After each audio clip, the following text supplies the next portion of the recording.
சில பிள்ளைகள் தங்களுடைய தகப்பனாரையும் தங்களுடைய தாயாரையும் காயப்படுத்துவதில் மிகவும் பழக்கம் உள்ளவர்கள்.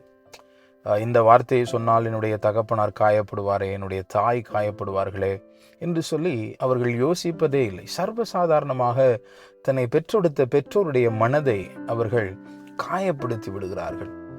அவருடைய மனது நான் இந்த காரியத்தை செய்தால் வருத்தப்படுமே என்று சொல்லி அவர்கள் அதை குறித்து சிறிதும் சிந்திக்காதபடிக்கு அவர்கள் தங்களுடைய நலனை மாத்திரம் பார்த்து எல்லா காரியங்களையும் செய்து தன்னுடைய தகப்பனாரையும் தாயாரையும் காயப்படுத்துகிறவர்களாக இருக்கிறார்கள். இங்கே ஆதியாகமம் 44:31 அங்கே யோசேப்பின் சகோதரர்கள் அங்கே யோசேப்பின் இடத்துல சொல்லுகிறார்கள், ஐயோ, இந்த பென்யமீனை நாங்கள் இங்கே விட்டு போனோமானால், இந்த இளையவன் மாத்திரம் எங்களோடு கூட வராதிருப்பானால் எங்களுடைய தகப்பனார் அவர் நரைமயிரை வியாகுலத்துடனே பாதாளத்தில் இறக்கிறவர்களாய் நாங்கள் இருப்போம்.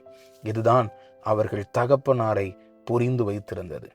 பிரியமான தேவனுடைய பிள்ளைகளே, உங்களுடைய வாழ்க்கையில உங்களுக்கென்று அப்பா கொடுத்திருக்கிற, ராஜாதி ராஜா கொடுத்திருக்கிற, தேவன் கொடுத்திருக்கிற அந்த அப்பாவையும் அம்மாவையும் உங்களுடைய தகப்பனாரையும் தாயாரையும் ஒருபோதும் காயப்படுத்தாதிருங்கள். உங்களுடைய வார்த்தையினால், உங்களுடைய செய்கைகளினால், உங்களுடைய வாழ்க்கையினால் காயப்படுத்தாதிருங்கள். அவர்களுக்கு என்ன ஆறுதல் தருமோ அந்த காரியத்தை அவர்களுக்கு செய்து அவர்களை மகிழ்ச்சியாக வைத்துக் கொள்ளுங்கள்.